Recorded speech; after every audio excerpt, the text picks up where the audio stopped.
இன்றைக்கி soya gravy எப்படி செய்யலான்னு பார்க்கலாம். அதுக்கு தேவையான பொருட்கள் என்னென்னு பார்க்கலாமா.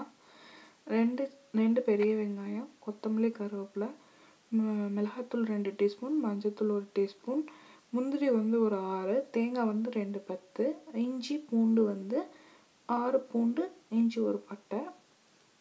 அதுக்கப்புறம் சோயா எடுத்துருக்கோம். நம்ம இப்போ சோயா எடுத்துருக்கோம். சோயா ஒரு 100 கிராம் 150 கிராம் போதும். இதில் சோம்பு, பட்டை, கிராம்பு, கசகசா எடுத்துருக்கோம். கசகசா, சோம்பு, பட்டை, கிராம்பு ஒவ்வொன்றும் எடுத்து பாதியாக அது பிரித்து வச்சுருக்கோம். அரைக்கிறதுக்கு பாதி, தாளிக்கிறதுக்கு பாதின்னு. 2 தக்காளி, எண்ணெய் தாளிக்க 3 டீஸ்பூன், உப்பு தேவையான அளவு. இப்போ ஒரு வடை சட்டியில் தண்ணி நல்லா கொதிக்க வச்சு அந்த சோயாவை நல்லா ஒரு 10 நிமிஷம் நல்லா வேக விட்டுக்குங்க. பாருங்கள், இப்போ நல்லா ஓரளவுக்கு நல்லா வெந்துருச்சு.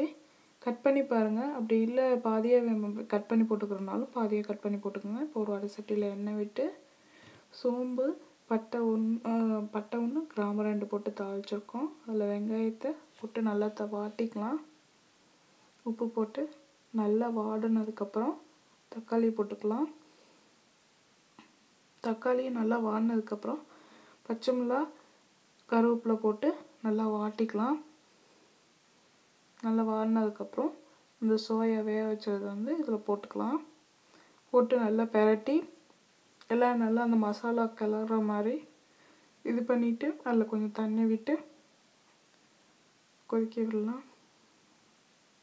இதுக்கிடையில் ஒரு மிக்சியில் தேங்காய், முந்திரி, மிளகாத்தூள், மஞ்சத்தூள், இஞ்சி, பூண்டு, அந்த கசகசா, சோம்பு 1 டீஸ்பூன், 1/4 டீஸ்பூன் வச்சுருக்கோம். அது பட்டை 1, 2 கிராம்பு போட்டு அரைச்சி எடுத்துக்கலாம். நம்ம அப்படி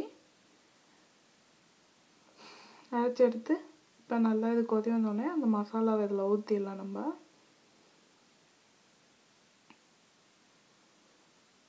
நல்லா கிரேவி மாதிரி வந்தோடனே நிப்பாட்டிடுங்க. அந்த பச்சை வாசனையும் போகணும். அதில் சோயா ரொம்ப நல்லது உடம்புக்கு. இது செஞ்சு பாருங்கள். உங்கள் கமெண்ட்ஸை போடுங்க. வீடியோ பார்த்ததுக்கு நன்றி. எங்கள் சேனல் சப்ஸ்கிரைப் பண்ணுங்கள்.